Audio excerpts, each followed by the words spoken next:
My name is Carla Whitfield. I was 31 years old the night my apartment caught fire, and my mother sent me a text that said, "Oh no, we're at Brittany's party. We'll call you after." They didn't call after. I'm holding that text right now, on my phone, in my hands. I'm sitting in a temporary rental that smells like someone else's laundry detergent, and I'm looking at the timestamp, 8:06 p.m. The fire department incident report says the first call came in at 7:43 p.m., 23 minutes. That's how long it took for my mother to read my message, to read the words, "There's a fire," and decide that a birthday party was more important than her daughter standing on a sidewalk watching smoke pour out of a window. But here's what they didn't know. What they didn't know was that I had kept every single message, every call log, every timestamp, every photo I took that night with shaking hands. And I had kept something else too. Something they posted themselves, without thinking, because they never once imagined I was the kind of person who would save it, who would organize it, who would wait for exactly the right moment to put it all on a table in front of every person in our family and let the timestamps speak for themselves. They were wrong about a lot of things when it came to me, but they were most wrong about that. Welcome to Betrayal House. If this is your first time here, this channel exists for everyone who has ever been failed by the people who were supposed to show up, and who found a way to show up for themselves anyway. I'm really glad you're here. If this story sounds like something you need right now, hit subscribe and turn on notifications. We release new stories every week. And if the like button is something you're willing to give, please do. It takes 2 seconds and it genuinely helps more people find this channel who might be carrying something just like this. Now, let me take you back to the beginning, because to understand why what happened that night landed the way it did, you need to understand what kind of family I came from, and you need to understand what kind of daughter I had spent 31 years being. Charlotte, North Carolina, 2019. I was 31 years old, and I had just done something that neither of my parents had ever done at my age. I had bought a house, a real one. A 3-bedroom in a quiet neighborhood east of the city, with a driveway and a backyard and a kitchen that got afternoon light through a window that faced west. I signed the papers on a Tuesday in March. The notary shook my hand. I walked to my car and sat there for 10 minutes because I didn't know what to do with the feeling. There was no one to call. Not because I didn't have family. I had plenty. But there are certain moments in your life when you realize that having family and having people who celebrate you are two very different things. I had figured that out a long time before I bought that house. Let me show you when. I grew up in Greensboro, North Carolina. My parents, Donald and Linda Whitfield, were not bad people in the way people imagine when they hear stories like this. They paid the bills. They kept the lights on. They drove us to the doctor when we were sick, and made sure the refrigerator was never completely empty. Donald coached Little League for 2 seasons when I was 7 and smelled like sunscreen and coffee every Saturday morning. Linda made dinner from scratch most nights. Real food. The kind that takes an hour and fills the house with steam and the smell of something browning in a pan. On paper, they were functional. Loving even, in the way that people can love without paying close enough attention. But there was Brittany. My sister was 3 years younger than me, and from the moment she started talking, she became the center of everything. I don't say this with bitterness. I've said it out loud enough times in enough therapy sessions that it no longer feels like bitterness. It just feels like fact. Brittany was louder. Brittany was more expressive. She was the kind of child who cried openly, and laughed openly, and wanted things openly, in a way that filled whatever room she walked into. And my parents, especially my mother, responded to that energy the way a flower responds to sunlight. They turned toward her, instinctively, completely, and they turned away from the opposite, which was me. I was quieter.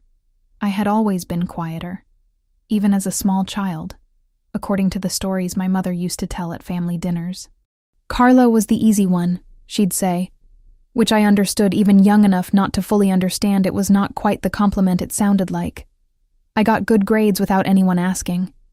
I made my own lunch by the time I was 9 because it was easier than waiting for someone to offer. I never missed curfew because I was never out late enough to risk it. I was the daughter who required nothing. And so my parents gave me exactly that. Nothing is what I'm asking for. Nothing is what I'll give you. That was the unspoken agreement between us, established long before I had language for it. I just knew how it felt, like standing in a hallway while everyone else was in the lit room. I remember a specific Tuesday evening when I was 12. I had a science fair presentation at school, not just any presentation, but one I had spent 6 weeks building. A project on water filtration using sand, gravel, and activated charcoal, with a control group and a variable group and a typed hypothesis, and a results table I had formatted myself. My teacher, Ms. Okafor, had called it the most thorough project she'd seen from a student at my level in the 10 years she'd been teaching. My parents had both agreed to come. I remember my mother writing it on the kitchen wall calendar in blue pen. Not pencil, pen, which felt like a commitment. That afternoon, a call came in about Brittany's dance recital. The venue had a ceiling problem, a genuine emergency, crumbling plaster. And the organizers rescheduled for that same Tuesday evening. My mother drove Brittany to the recital. My father drove my mother to the recital. I took the bus. I remember sitting on the bus with my display board on my lap, holding it steady at the corners so it wouldn't bend, watching the stops go by. I had rehearsed my presentation 14 times out loud in my bedroom. I knew every sentence. I wasn't nervous. I was good at holding things steady on the inside. I had been practicing that for years without knowing it had a name. I set up my project. I answered the judge's questions. I watched the other kids' parents position themselves along the wall with their phones out, recording. Ms. Okafor stood next to me for my entire presentation and asked follow-up questions that weren't on the judge's sheet, which I understood later was her way of making the display look attended. When the announcement came that I'd won first place, she clapped so loudly the kids next to us turned around. I called home from the school payphone afterward. The line rang 7 times. My mother answered on the 8th, breathless and happy, slightly elevated from whatever the after-party energy was. I could hear Brittany laughing in the background and the sound of crowd noise and someone playing piano. I said I won first place. My mother said, "Oh, honey, that's wonderful," in the tone people use when they're looking at something else, when they're half present and the other half is somewhere with better lighting. Then she asked if I could get a ride home from a friend, because they were still celebrating. There was no friend to call. I walked. It was 40 minutes. November. Cold enough that I could see my breath and my ears hurt by the time I got to the door. I let myself in with my key, put my display board in the corner of my room, heated up leftovers from the night before, and did my homework. My parents came home at 10. My mother said goodnight from the doorway. My father said goodnight from the hallway. Nobody asked about the first place. I don't think they remembered I'd said it. I don't tell this story to make my parents into monsters. I've told this story to enough people now, therapists, trusted friends, one very patient aunt, that I know how it can sound if you frame it wrong. So I want to be careful. I tell it because it was the first night I understood something precise and important about how my family was organized, about the invisible hierarchy that ran everything in that house, the one nobody had written down but everybody followed. Brittany needed, I managed. Brittany wanted. I waited. Brittany shone, and I stood in the back holding the extension cord that kept her lights on. And everyone acted like that was the natural, obviously correct arrangement of things. It got more apparent as we got older. Not crueler, necessarily, just clearer. Birthdays. Brittany got parties. Real ones, with themes and guest lists and decorated cakes from a bakery. I got a card and a check, which I deposited and didn't spend because I had already started learning to save things, even at 15, even without knowing why. Graduations. When Brittany finished middle school, my parents took her for a weekend trip to Myrtle Beach. When I finished 8th grade, Linda made a nice dinner and gave a little speech, and I did feel genuinely seen that evening, which is the thing about my parents that makes this complicated. They were not incapable of attention. They just distributed it unevenly in a way they couldn't see from the inside. When Brittany got her driver's license at 16, my father took the afternoon off work, and they went for celebratory ice cream, and he posted a photo on Facebook with a caption that said, "So proud of my girl." When I got mine 3 years earlier, my mother had been the one to take me to the DMV, and she'd spent the drive home on the phone with her sister about something I can no longer remember. She did say congratulations. Once, in the parking lot.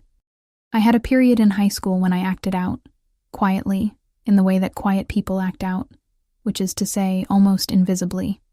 I stopped doing extra credit. I ate lunch alone in the library for a semester.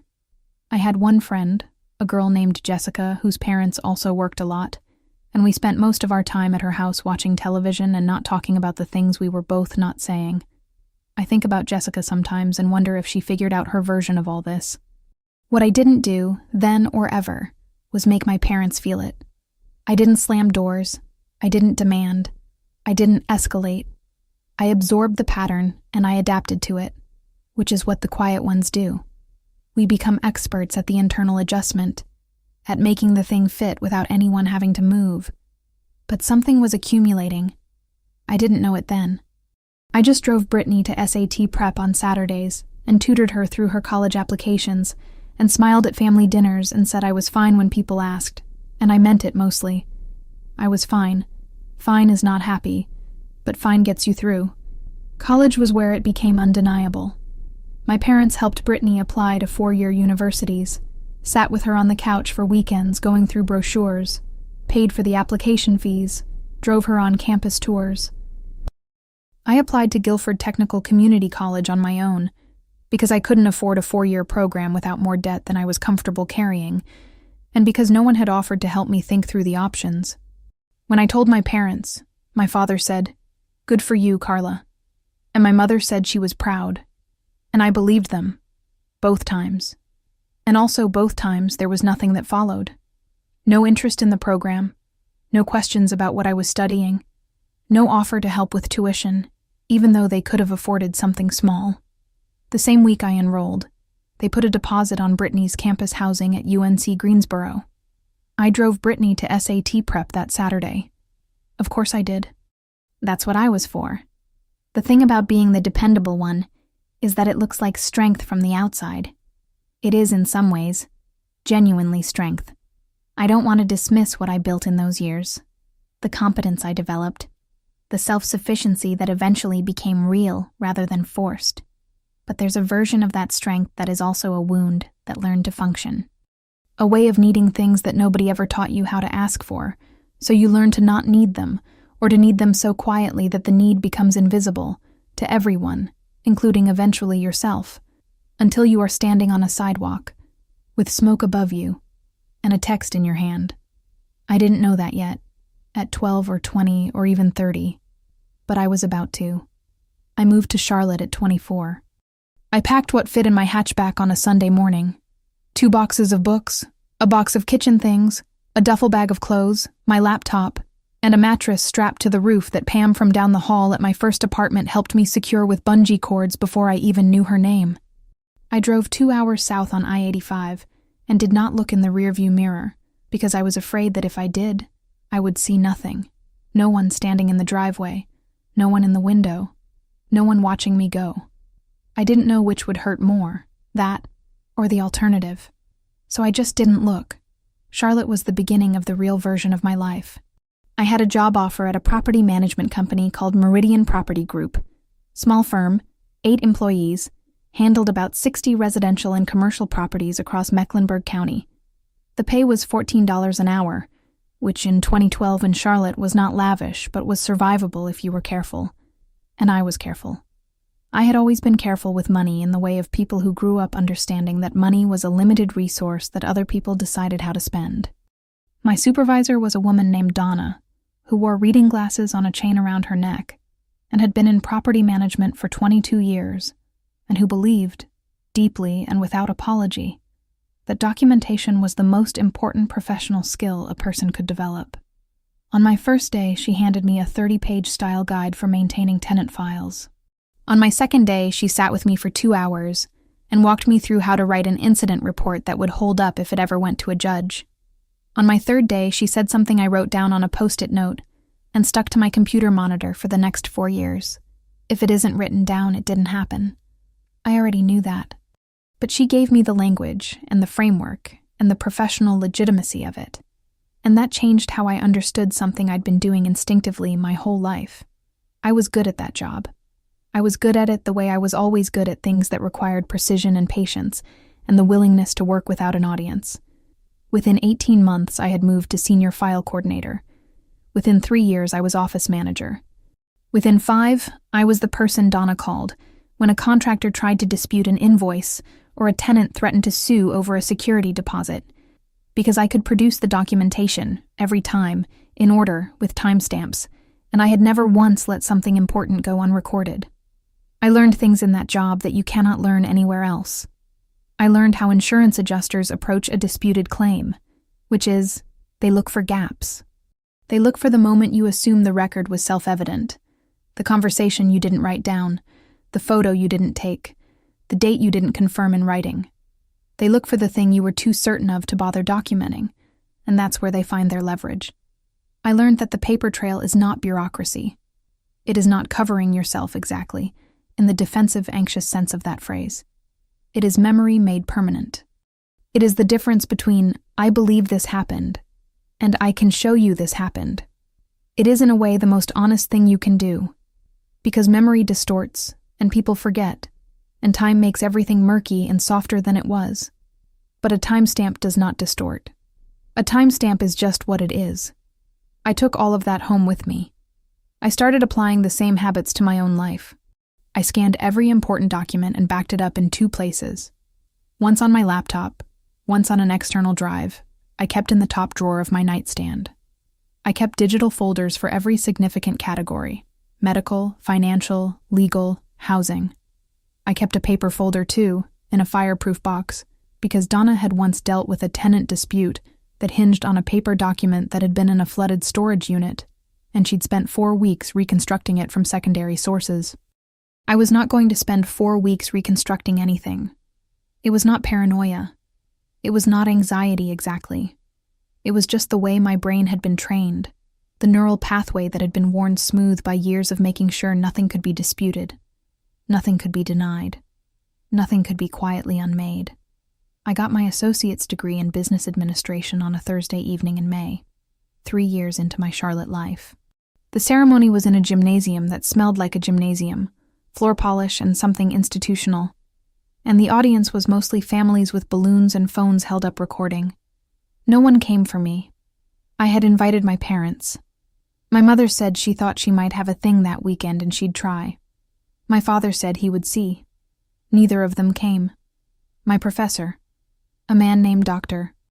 Calloway, who wore bow ties and graded harder than anyone expected, shook my hand after and said, "You were my best student this semester." He said it like he meant it. I took a photo of the diploma on my apartment floor that night and sent it to the family group chat with no caption. My mother sent back a heart emoji. Brittany sent a confetti emoji. My father didn't react. I put the diploma in the folder. At 29, I started saving for a house. I made a spreadsheet. 12 columns, 1 for each month, 4 rows for the categories I was tracking: income, fixed expenses, variable expenses, savings contribution. I automated the savings transfer to happen on the same day every month, the day after my paycheck cleared, so that the money moved before I could spend it. I cut every subscription I couldn't justify. I ate lunch at my desk from things I'd made at home. I drove a car that was 9 years old and reliable and not impressive and didn't care that it was not impressive. I watched the savings account number grow the way you watch something you planted yourself. Slowly at first, then faster. Then one day you look up and it's a different thing than it used to be. When I was 31, I had enough. I hired a real estate agent named Monica. Small woman, sharp eyes, knew Charlotte's East Side the way I knew a filing cabinet, and she showed me 11 houses over 6 weeks. I bought the third one I saw. 3 bedrooms, quiet street, original hardwood floors, a kitchen that got afternoon light through a west-facing window at 2 p.m. in a way that felt deliberate, like the architect had thought about it. I signed the papers on a Tuesday in March. The notary said congratulations. Monica hugged me in the parking lot and said, "You earned this, baby," which was such an unexpected thing for a near stranger to say that I had to look away for a moment. I drove to the house, my house, and stood in the empty living room with my keys in my hand and listened to the silence. It was the first silence in my life that felt like mine. Not absence, not hollow. Presence. My presence, in a space that belonged to me, that I had built and saved and earned without help from anyone, and I didn't feel the need to share that with anyone either. It was complete without witnesses. I texted my mother a photo of the front door with the key in the lock. She sent back a heart emoji. My father called 2 days later, not to ask how the new house was, to ask if I could help contribute to Brittany's upcoming graduation trip to Miami. "You've always been the stable one," he said. "You know how these things go." I said I'd think about it. I didn't send money, but I didn't say no out loud either. Not yet. I was still inside the old agreement, the one I'd never signed but had been honoring for 22 years, the one that said I would manage, I would wait, I would hold the extension cord in silence and be the bigger person when it was asked of me. That agreement was about to expire. The summer before the fire, I was managing the most logistically complicated transition of my adult life, which, given my profession, was saying something. I was moving. Not moving in the dramatic sense. Not fleeing, not escaping, not starting over. I was simply relocating from the apartment I'd rented for 7 years to the house I'd bought in March, which sounds straightforward until it isn't. My apartment lease ran through August 31st. The house needed new flooring in the 2 smaller bedrooms before I could sleep there comfortably. The original floors had been refinished badly at some point, and the finish was lifting in patches. And the contractor I'd hired was running 2 weeks behind due to a supply delay that he apologized for professionally and sincerely, and that didn't change the timeline, which meant that for most of August, I was living between 2 places. Boxes in the apartment, furniture in the house, 2 sets of keys in my jacket pocket, a color-coded moving spreadsheet on my laptop, items transported, items pending, items to donate, items to discard. I was doing it in stages. A carload on weekday evenings, larger loads on weekends. I was tired in the way of someone who has been managing everything alone for a very long time and has accepted exhaustion as the background condition of competence. At the same time, my mother was calling, not to ask if I needed help, not to offer to come down and carry boxes or pick up lunch or sit with me on the new floor when I was too tired to drive back to the apartment. She was calling because Brittany was turning 28 in September, and the family wanted to throw her a party, venue rental, catering, a DJ, the whole thing. The total was running around $4,000, and they needed the extended family to chip in to make it work. "You know how much this means to her," my mother said in the first call. "She's been going through a hard stretch, and she really deserves something special." "You've always been so good with money," she said in the second call, which I had come to understand over the years was my mother's way of saying she'd already decided I had some to spare. "You know the family looks up to you," she said in the third call, which was the one where I set the phone face down on the kitchen counter for a minute before picking it back up. 3 days before the fire, my father left a voicemail. "Carla, it's Dad. Just calling about Brittany's party contribution. Mom and I were hoping you could do 300 or 400 if that's possible. We raised you to be the bigger person. This is what family does. Call me back." I didn't call back. I had a floor that wasn't finished. I had boxes that weren't packed. I had 2 sets of keys and a spreadsheet, and a body that was already running on not enough sleep. And then August 14th happened. It was a Thursday evening. Late summer, still light at 7, that specific quality of August light that is warm and golden and slightly heavy, the kind that makes everything look more permanent than it is.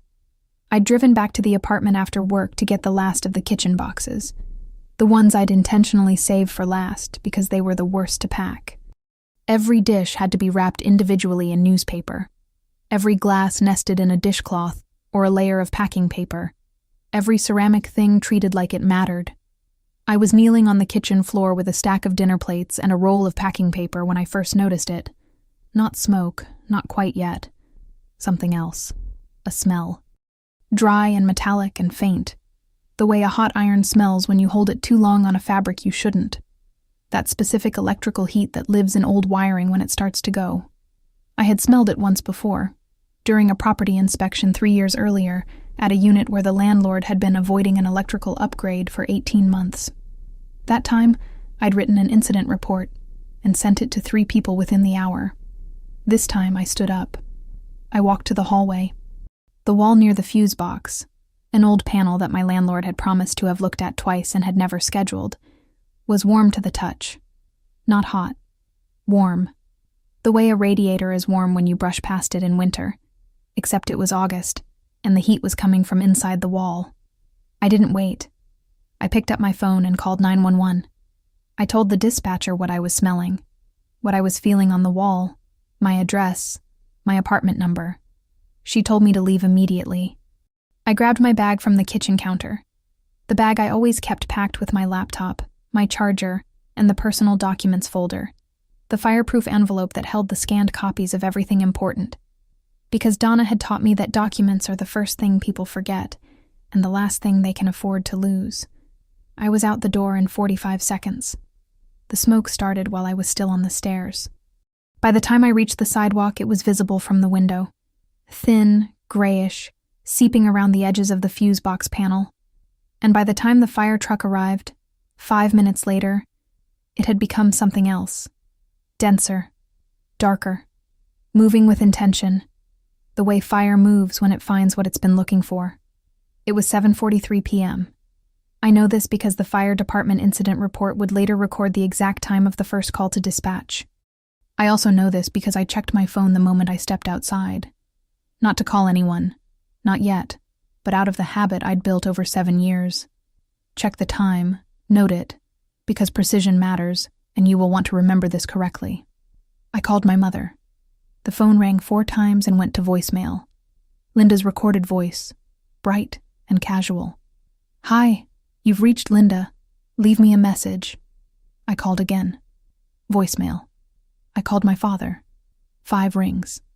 Voicemail. I sent a text to my mother. "There's a fire at the apartment. I'm outside. Please call me." I watched the firefighters unroll hose on my street. I watched my neighbor from the 3rd floor come down the stairs in his work clothes with his cat in a carrier. I watched someone I'd never met hold the door open for someone else I'd never spoken to, both of them looking up at my window. At 8:03 p.m., I called my father again. Voicemail. At 8:06 p.m., my mother texted back. "Oh no, we're at Brittany's party. We'll call you after." I read it once, then again, then a 3rd time, the way you read something when you need to make absolutely sure you are reading what you think you're reading, and not what you expected. "We'll call you after." I want you to sit with that sentence for a moment. Not, "We're on our way." Not, "Are you okay? Are you hurt? Do you have somewhere to go?" Not even what happened. Just, "We're at a party. We'll call later. After." After the party is done. After the cake has been cut, and the photos have been taken, and Brittany has opened her gifts, and the DJ has played the last song, and everyone has said their goodbyes in the parking lot.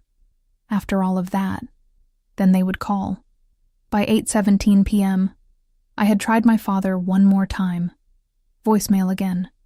I stopped calling after that. Not because I gave up, exactly. Because I had understood. A neighbor I'd said hello to in the hallway for 7 years, but had never actually spoken to. A woman named Pam, who wore her hair in a gray braid and had a doormat that said, "Come back with a warrant," came outside in her slippers and stood next to me. She didn't say anything. She didn't ask questions or offer unsolicited comfort or fill the silence with sound. She just stood there, close enough that I could feel the warmth of another person, and put her arm lightly around my shoulders. I have thought about that gesture many times since. It was exactly the right thing. I have tried to understand how she knew. The fire was contained to my unit and the panel wall. Not catastrophic, structurally. The building didn't burn, but my apartment was destroyed by smoke and water damage and was taped off by 9 p.m. with yellow fire scene tape across the door. My furniture was inside. My kitchen boxes were inside. The plates wrapped in newspaper, the glasses nested in towels, every breakable thing I had handled with extra care. I had my bag, my laptop, my documents folder, the clothes I was wearing. That was everything. I did not cry. I remember making a conscious note of this at the time. I was aware that I was not crying, that the feeling I was experiencing was not grief, was not panic. It was something colder and more precise. Clarity, maybe. The feeling of a thing you had half known for a long time, finally becoming undeniable. I opened the camera on my phone. I photographed everything. The building, the window, the fire tape, the street, the timestamp on the fire trucks. Everything that could be documented, I documented. That was the moment I understood exactly who I was dealing with. And I understood something else. That the skill I had spent 7 years developing at Meridian Property Group, the patient, thorough, unsentimentalized work of building a record that could not be disputed, was about to become the most important thing I owned. The next morning I was at my insurance company's local office at 9 a.m.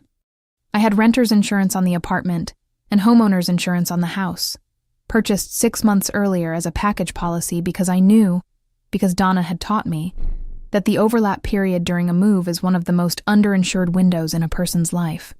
People let one policy lapse before activating the other, and they don't realize the gap until they need it. I had set up both policies to be active simultaneously for the entire month of August, which cost me an extra $112, and which was, as it turned out, the best $112 I had ever spent. The claims representative was a young man named Chris, who had a very organized desk and the look of someone who had given this particular explanation many times. He was thorough, patient, and when I pulled out my printed policy documents, the copies I always kept in my personal folder, which was in the bag I had grabbed on my way out, he looked at me with the particular expression you give someone who has done something you see almost no one do. Most people don't have their policy documents with them, he said. I document things, I said. He filed the initial claim and referred me to a public adjuster, an independent professional, not affiliated with the insurance company, whose entire job is to assess the damage from the policyholder's perspective and make sure the settlement offer is accurate and fair. Think of it as having your own advocate in the insurance process, someone who's been trained to see the same things the insurance company's adjuster sees and make sure nothing gets undercounted. The adjuster's name was Martin Chen. He had a calm, methodical manner and a tablet that he never put down. Martin came to the site the following afternoon and walked me through every category of documented loss: structural and smoke damage, personal property, furniture, clothing, electronics, kitchen supplies, everything I documented in photographs before leaving. Additional living expenses, which covers the cost of temporary housing for the period you're displaced. In this case, the furnished studio I'd moved into that smelled like someone else's laundry detergent and cost $400 a week. He handed me a checklist at the end of the walkthrough. One section was labeled Consequential Records. This is the part most people skip, he said, and then they wish they hadn't. Keep every text, every email, every phone call record. If anyone was involved in the situation, your landlord, a neighbor who was present, anyone you contacted that evening, write it down, date it, preserve the original. Timestamps are everything in a disputed claim. Don't give the insurance company a gap to work with. I was already ahead of him on the call logs. Fire incident reports are public record, Martin also said. You can request it directly from the fire department. The official report will have the exact dispatch time, arrival time, cause determination. That goes in your file. I drove to the fire department's administrative office that same afternoon and filled out the request form. 5 business days, they told me. That evening, I went back to my temporary studio. Someone else's laundry detergent, $400 a week, a twin bed and a table with 2 mismatched chairs. And I opened my laptop. I created a new folder on my desktop. I named it Documentation. I looked at that word for a moment. Then I started filling it. The fire department report arrived on a Wednesday. I picked it up in person. Incident date, August 14th.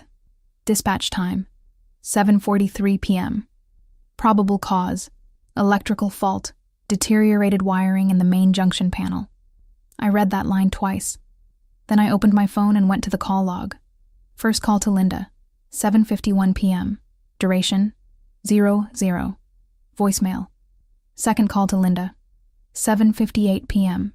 Duration, 00. Voicemail. First call to Donald, 8:01 p.m. Duration, 00. Voicemail. My text to Linda, sent, 8:03 p.m. There's a fire at the apartment. I'm outside. Please call me. Linda's reply, received, 8:06 p.m. Oh no, we're at Brittany's party. We'll call you after. Third call to Donald, 8:17 p.m. Duration, 0:0. Voicemail. No further calls from either parent that night. Not at 9, not at 10, not at 11. Nothing.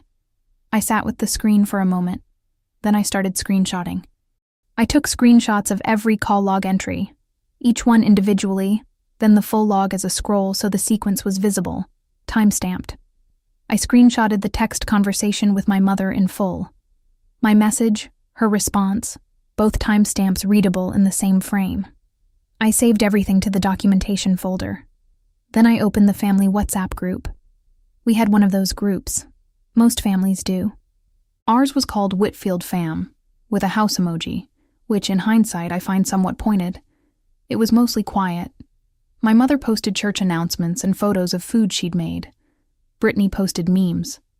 Donald occasionally replied to things 3 days after they were sent, in the way that fathers do. I checked in occasionally, sent photos of the house when I bought it, holidays, things that felt appropriate. I scrolled back to August 14th. I wasn't sure what I was looking for. Martin had said to document everything, and I had developed a habit of being thorough even when I wasn't sure why. So I scrolled. At 9:14 p.m., 1 hour and 23 minutes after my text about the fire, Brittany posted a photo from the party. She was wearing a white wrap dress and holding a champagne flute and standing with 3 friends I didn't recognize, all of them mid-laugh, the kind of photo that takes 6 attempts to get right. The caption said, "Best night ever, 16 reactions." My mother, a red heart. My father, a heart eyes emoji. At 10:02 p.m., a second photo, group shot, wider angle. A restaurant or venue, marble tables, low lighting, the type of space that costs a deposit. My mother was in the frame, turned toward someone with her hand on their arm, fully present in the way she was always fully present when Brittany was at the center of something. My father was there too, in the background, holding a drink, smiling the way people smile when they are having a good time and have no reason not to. At 10:47 p.m., a third photo. The cake. It was pink and multi-tiered, and someone had written, "Happy Birthday Queen" in gold lettering across the front. There were sparklers. Someone had put effort into this. My mother commented underneath, "So beautiful, baby. We love you so much." My father commented, posted at 10:51 p.m. "Best party ever." I sat with that for a long moment. 10:51 p.m. I was asleep by then. In Pam's guest room, she had insisted quietly and without making it a thing, wearing a shirt she'd lent me because I hadn't thought to grab a change of clothes in the 45 seconds between noticing the smell and leaving the building. My apartment was sealed with fire tape. My kitchen boxes were inside it. The dinner plates wrapped in newspaper. The glasses nested in dishcloths.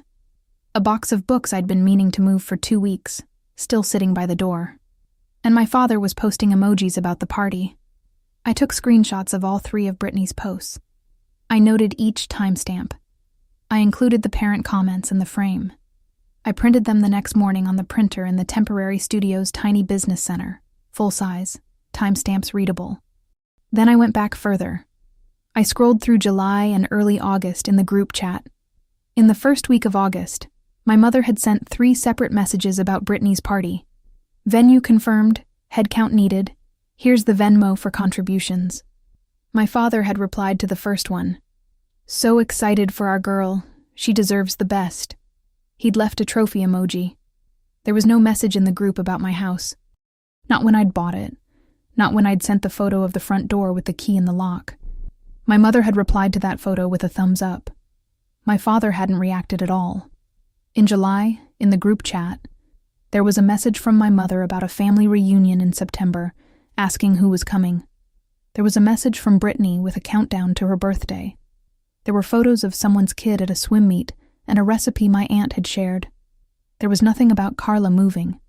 There was nothing about Carla's house, Carla's new neighborhood, Carla's new flooring that was taking too long to install. There was nothing about me at all, actually, except the thumbs up emoji. I screenshotted all of it. I added everything to the folder. By the end of that week, the documentation folder had 23 items.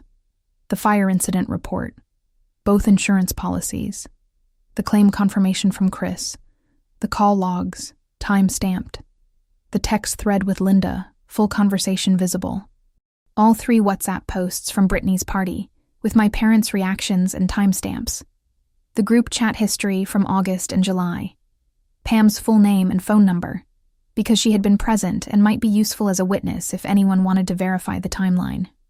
23 items. I sat back in the chair of the studio that smelled like someone else's laundry detergent, and I looked at the folder. I didn't feel angry. I want to say that carefully, because anger is what people expect and what people assume, and it would be simpler and more satisfying in some ways if that's what I felt.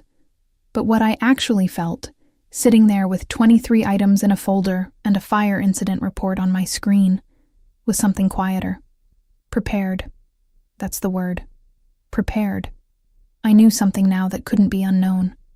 And I had the kind of knowledge that doesn't expire, the kind that sits in a folder and waits, patient and permanent, for whenever you decide you're ready to use it. Before I tell you what happened next, because what happened next is something I still can't entirely believe I did, I want to stop for a second. Have you ever been the one your family forgot about in an emergency? Not forgot on accident. Forgot because the calculation they made, consciously or not, was that you would be fine, that you always manage, that you're resilient, that you land on your feet. Has anyone ever said those exact words to you?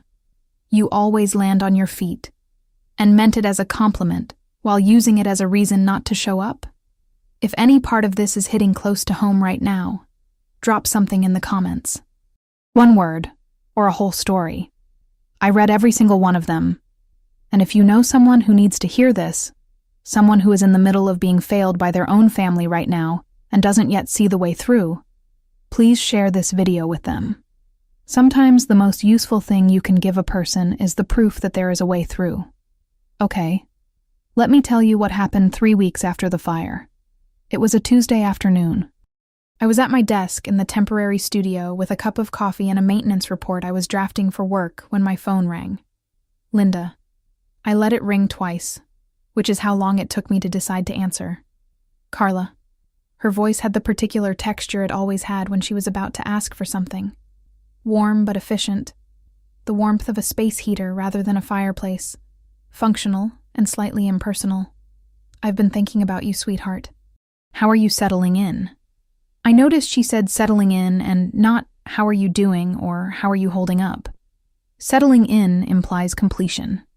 Implies a situation that has already been resolved and organized and filed away, which is exactly how my mother preferred to think of difficult things that she was not going to be involved in resolving. She had not called the night of the fire. She had not called the day after the fire. She had not called in week 1 or week 2. And now she was calling, 3 weeks later, to ask how I was settling in. I'm okay, I said. Managing. Good, good. A brief pause that had the shape of a transition. Listen, we're finalizing the contribution pool for Brittany's birthday gift. You know, putting something together from the whole family so it feels meaningful, not just individual cards. Since you received the insurance payout this week. And here she paused again, fractionally, in a way that I think was meant to sound delicate. We thought you might be in a position to contribute. Even a small amount would mean the world to Brittany. I was very still. Since I received the insurance payout? I repeated. Well, yes. I know it's been a lot to navigate, but you're so capable, Carla. You handle everything so well. You always figure it out. I said I'd think about it. I hung up. 3 days later, a text from Donald. Carla, it's Dad. Just following up on what Mom mentioned. We raised you to be the bigger person. Family is family. Hope you'll do what's right here. It would mean a lot. I screenshot it. Added it to the folder. A week after that, a knock at my door. I opened it to find my mother in the hallway, holding a small succulent in a ceramic pot. The kind that costs $6 at a grocery store checkout. The kind that requires almost no care. Which I have thought about since in relation to its role as an apology that had not quite made the commitment to be a real one. She had driven 4 hours from Greensboro without texting first. "I just wanted to check on you," she said. "See the new place." I let her in. I put the succulent on the window ledge. I made coffee. I had a single cup maker, the kind you use when you're somewhere temporary. And I pressed a button on my phone quietly, under the table, with my thumbnail, without looking at it, the way I had once watched a property manager do when a difficult tenant came in for a meeting. I started recording. Linda sat in the one armchair the studio had, a small upholstered chair with wooden arms, and looked around the space with an expression that was trying to be neutral and landing somewhere closer to evaluating. It was a small room. It smelled like someone else. There was a twin bed visible through the doorway and a table with 2 mismatched chairs, and my laptop open on the counter, and a documentation folder on my desktop that she couldn't see the name of from where she was sitting. "It's cozy," she said, which was a word she used when she meant something else. "It's temporary," I said. "Of course." She wrapped both hands around her coffee mug. "You know, you always land on your feet, Carla. That's the thing about you. You're resilient. Some people fall apart in a situation like this and you handle it. You always have." She smiled at me across the table with what I think was genuine pride, which is one of the things that made this entire situation so complicated. Brittany really needs this gift from the whole family. She's been having a hard year. I looked at my mother for a long moment. I thought about the diploma in the folder. I thought about the photo of the front door with the key in the lock, the heart emoji response. I thought about the bus ride home in November with my display board on my lap. I thought about 40 minutes in the cold and the sound of Brittany laughing in the background. I thought about 10:51 p.m. "I'll think about it," I said. She left 40 minutes later, plant still on my windowsill. Nothing resolved, nothing said. I stopped the recording, opened the documentation folder, added a new file. Audio. Linda visit, September 4th, 24 items. My father's birthday was in October. The dinner happened every year, always at the house in Greensboro, always the second weekend. Extended family arrived in waves. Donald's brother Raymond and his wife from Virginia, 2 of Linda's sisters and their husbands, assorted cousins, one elderly great-aunt who came every year and always fell asleep after dessert in the good armchair. It was the only event in the calendar year where everyone was reliably in the same room at the same time. My parents ran it the way they ran everything, with warmth for the people they were focusing on, and an assumption that the logistics would arrange themselves. I had attended every year without exception. I brought a card and a gift. I sat at whatever seat I was given. I ate the food. I smiled at the conversations. I was pleasant and reliable and invisible in the particular way I had mastered, and I left without incident at a reasonable hour. 31 years. Not one variation. This year I was going to vary. I spent 2 weeks making the decision. I want to be accurate about this because I think people assume a moment like this happens in a flash. Some breaking point. Some sudden surge of righteous fury. It was not that. I made a spreadsheet. Not a literal one, but the mental version. Reasons to do it on one side, reasons not to on the other. I thought about the people who would be in the room. I thought about Donald's brother, who I had always liked, and Linda's sisters, who I had mixed feelings about, and the great-aunt who fell asleep after dessert. I thought about whether this was something I was doing for them or for myself, and whether that distinction mattered, and what I was actually trying to accomplish. I called my therapist, Dr. Anaya, a woman who had been working with me for 18 months, and who had the specific gift of asking the question that reorganizes everything without seeming to. I told her what I was considering. She was quiet for a moment. Then, "What outcome are you hoping for?" I sat with it. "I want them to have to see it," I said. "Not hear about it from me explaining it out loud. See it. The documents, the timestamps. I want it to be visible, not deniable. And after they've seen it?" "I don't know," I said honestly. "I don't need them to apologize. I'm not sure I even need them to understand. I think I need—" I stopped, started again. "I think I need the record to be in the room." Dr. Anaya said, "Then it sounds like you've made your decision." I printed the documentation folder. Every item in order, in the sequence that made the timeline clearest. The fire incident report first, dispatch timestamp prominent, cause of fire noted.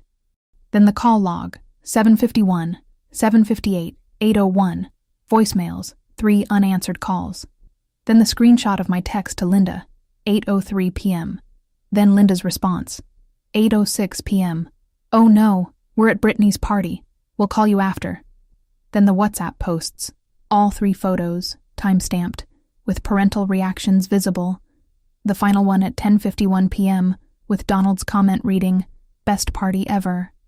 Then the Linda visit audio transcription and the Donald text from the week after. 24 items, organized, paper-clipped by section. I put the packet in a manila envelope, sealed it, wrote nothing on the outside. I drove to Greensboro on a Saturday afternoon in October. 2 hours on I-85, both hands on the wheel, radio off. I wore a blue dress I'd bought for work events. Professional, not overdressed, appropriate for a birthday dinner. I had the envelope in my bag.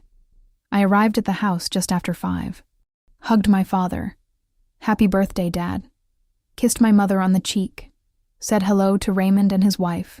Waved at the cousins.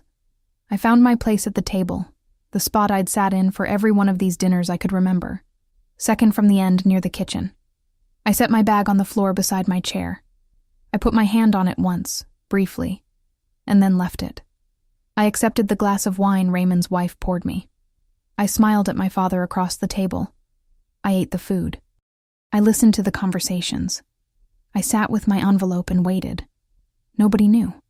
Brittany was in a sequin top, animated, holding court at the other end of the table about something that was making Raymond's wife laugh. Linda was moving between the kitchen and the table with the easy authority of a woman in her own home. Donald was at the head of the table, looking pleased in the specific way people look when they are surrounded by the people they love and have no idea anything is wrong. I ate my dinner. I waited.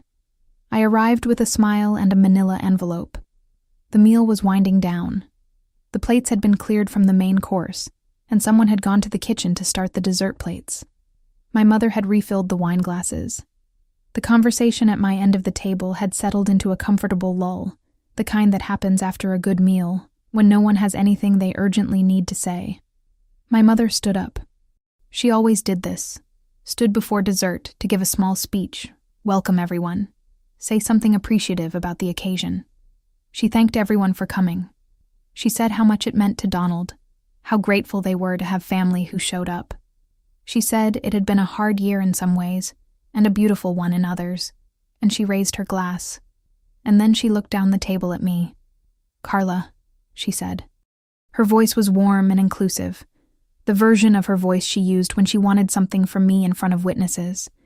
It was a voice I'd been hearing my whole life and had finally learned to read. "We've been talking about putting together one final contribution for Brittany's birthday gift. Something from the whole family, so it feels complete. I know you mentioned you'd think about it." She smiled. "What do you say? Can we count you in?" The table looked at me. Not aggressively. Expectantly. The way you look at someone when the question has been asked, and the answer is a formality because the answer has always been yes. Because the answer has been yes for 31 years, and why would tonight be different? Brittany was looking at me from the other end of the table. Her expression was unreadable. I reached down. I picked up my bag. I took out the manila envelope. I set it on the table. No one said anything. My mother's expression did the thing I had been waiting for. That fractional shift. That flicker of something not quite alarm. The slight recalibration that happens when the expected script doesn't arrive. "I want to share something with everyone," I said. My voice was calm. The same voice I used in the office when I walked into a meeting with a documented dispute. Factual, paced, completely without performance. I've been holding on to this since August. I think it's time the family saw it. I opened the envelope. I slid the fire incident report to the center of the table. August 14th, the fire department received the first call at 7:43 p.m. That's the official timestamp. I placed the call log printout next to it. I called Mom at 7:51 p.m. Voicemail. I called again at 7:58 p.m. Voicemail. I called Dad at 8:01 p.m. Voicemail.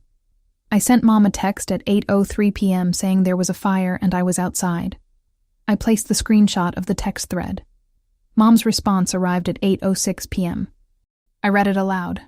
"Oh no, we're at Brittany's party. We'll call you after." The table was completely silent. I kept going. I placed the WhatsApp screenshots, all 3, printed full size, timestamps, and reactions visible. 9:14 p.m. Brittany's first party photo. Mom reacted with a heart. Dad reacted with a heart eyes. I pointed. 10:02 p.m. The group photo, both of them in frame. I pointed to the third. 10:47 p.m. The cake photo. Mom commented, "So beautiful, baby. We love you so much." And here, I touched the corner of the page. 10:51 p.m. Dad's comment. "Best party ever." Heart emoji. I looked up. The room was the quietest I had ever heard it. Raymond had put down his napkin. His wife had both hands flat on the table. Linda's sister, who sat closest to me, had turned slightly away as though giving me privacy, which was the kindest thing anyone in the room did in that moment. The great-aunt was awake. Brittany had gone completely still. My father was the first to find his voice. "Carla." The word came out carefully, measured, like he was picking up something fragile. "That's not fair." I looked at him. "I know," I said. "It wasn't." My mother made a sound that was almost a sentence. Then, "We didn't know how serious it was." "I texted you that there was a fire, and I was outside," I said. "The timestamp is there if anyone wants to see it." "Your mother panicked." "The call logs show she didn't call back," I said. Not unkindly, just factually. That night, or the day after, or the day after that. The first call I got was 3 weeks later. Linda said, "We thought you had it under control." "I did," I said. "I always do. That's not the point." From the other end of the table, very quietly, Brittany said, "I didn't know." I looked at her. She was pale under her sequins, her champagne glass still in her hand. Her expression one I hadn't seen on her before. Not embarrassed, not defensive, just stricken. I believed her. "I know," I said. "That's one of the reasons I'm saying it now, in front of everyone, because I think everyone here should know what was in the record."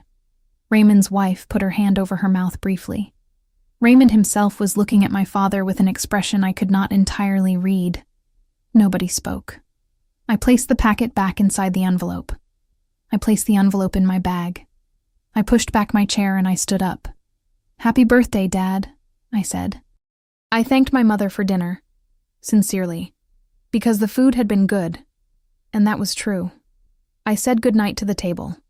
I hugged Raymond, who shook my hand with both of his and held on for a moment longer than the handshake required. His wife touched my arm and didn't say anything, which was again exactly the right thing. I walked to the door. I didn't look back. I drove the 2 hours to Charlotte with both hands on the wheel and the radio off. The highway was dark and quiet, and I was aware of the weight of the envelope in my bag on the passenger seat. When I got to the temporary studio, I sat in the parking lot for a while with the engine off, looking at the dashboard. Then I went inside. I made tea. I sat at the table for a few minutes. I went to bed. What they didn't know was that I had kept every single message. Now they did. The fallout traveled through the family the way things do, through phone calls I was not on, through the group chat that I watched but didn't engage in, through texts that trickled to me from people I hadn't expected. Raymond's wife texted me the Sunday after the dinner. "We love you, Carla. I'm sorry we didn't know sooner. That should not have happened." 3 sentences. I read them 4 times. Raymond himself called my father sometime that week and told him that what had happened on the night of August 14th was not acceptable and that he expected a conversation about it. This is secondhand. I learned it from Raymond's wife months later. I don't know exactly what was said. What I know is that for several weeks after the dinner, Raymond did not come to the Sunday family calls that my parents ran on Zoom, and that his absence was noticed and not explained to the broader family. Linda's sister, who had been sitting closest to me at the table, her name is Aunt Renee, called me on a Thursday. She said she had been thinking about what she saw, and she needed me to know she was sorry, and that she wished she had known. She said she was proud of me. She said, proud. And I sat with it for a second, that word, and thought about Ms. Okafor clapping louder than anyone else in the gymnasium. Thank you, I said. Two of Linda's other relatives, women I saw occasionally at holidays, sent short texts in the weeks that followed. One said, "We love you. That's all." The other said, "I'm glad you said something." That was it. Nothing else. I saved both. My parents did not call. Not in October. Not in November. My mother sent a text in December, 2 months and 17 days after the dinner at my count, though I did not create a document to track it. The text said, "I hope you're getting settled in the new house. The door is always open here, Carla. I want you to know that." I read it once, twice. Set my phone face down on the counter. I did not respond. Donald did not contact me at all. Brittany called 3 weeks after the dinner. She called on a Tuesday evening, and when I picked up, the first thing she said was, "Can I talk? I need to talk." I said yes. She said she genuinely had not known about the fire on the night of August 14th. She said no one told her. She said she found out the next morning when she overheard my parents talking about it. And she asked my mother what happened, and my mother said I was fine, that I'd handled it, that that's just how Carla is. Brittany said she'd let it go because she trusted that assessment, because that's how Carla had always been presented to her, as the one who handles it, the one who is fine, the one who doesn't need.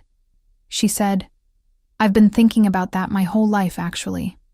The way Mom and Dad always said you were fine, like it wasn't a description, it was a rule." I didn't say anything. She said, "I should have asked more questions. About you. I should have asked more questions about you a long time ago." She was quiet. Then, "I'm sorry, Carla." I told her she didn't have anything to be sorry for. That was true. Brittany had not chosen the arrangement any more than I had. She had been the one the light fell on, and she had lived in that light and hadn't thought to look at who was in the dark, which was a failure of attention, but not a crime. I told her that. She cried a little, which surprised me. I had not expected her to cry. We talked for almost 2 hours that night. It was the longest conversation Brittany and I had ever had.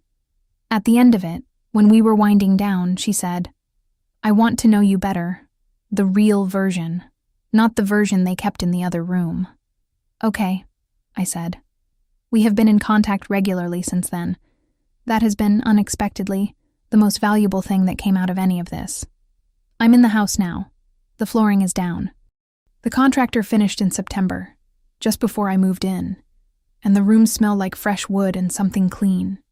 The kitchen gets afternoon light through the west-facing window, the way it did the first time I walked through with Monica. Same angle, same quality, that particular warmth of late sun through glass that feels like a decision made by whoever chose the window placement, like they wanted you to feel welcomed by the room at a specific time of day. I moved in on a Tuesday in October, a week after my father's birthday dinner. The timing was not planned, but it has a kind of symmetry that I have come to appreciate, the way certain things arrange themselves in retrospect, into a shape that seems intentional even when it wasn't. The documentation folder is still on my computer. I went back and forth about what to do with it for a long time. I thought about deleting it, the kind of clean slate impulse that comes with a new house, new floors, a new chapter. Isn't that what you do? You close the old thing and you open the new one. But I sat with that impulse, and I looked at it carefully, the way I've learned to look at things I'm feeling the need to get rid of, and I realized deleting it would be a different thing from it being over. The folder exists because things happened. Deleting it wouldn't unhappen them. Deleting it would be a kind of pretending, a choice to perform the ending rather than actually arrive at it. I archived it instead. I moved it to a subfolder called Archive, and I closed the window. There is a difference between archiving and deleting that I think about in the context of a lot of things now. An archive says, "This happened, I have it, I know where it is. I don't need to look at it every day." A deletion says, "This didn't happen, or if it did, let's agree it didn't." I spent a long time in my life agreeing that things didn't happen. The 40-minute walk in November. The heart emoji response to my house keys. The text at 8:06 p.m. I absorbed them and adjusted to them and filed them away in some internal archive that had no labels on the folders, no timestamps, no order. I don't do that anymore. There are things I know now that I did not know at 12 or 24 or even 30. Things that have taken time and work and honesty to put into language. Being dependable is not the same as being available to be failed. Being capable is not the same as not needing. Being the one who handles it is not a personality trait. It is a role, and roles can be renegotiated, and renegotiating them does not make you difficult or dramatic or unfair, no matter how many times you have been told by implication that it does.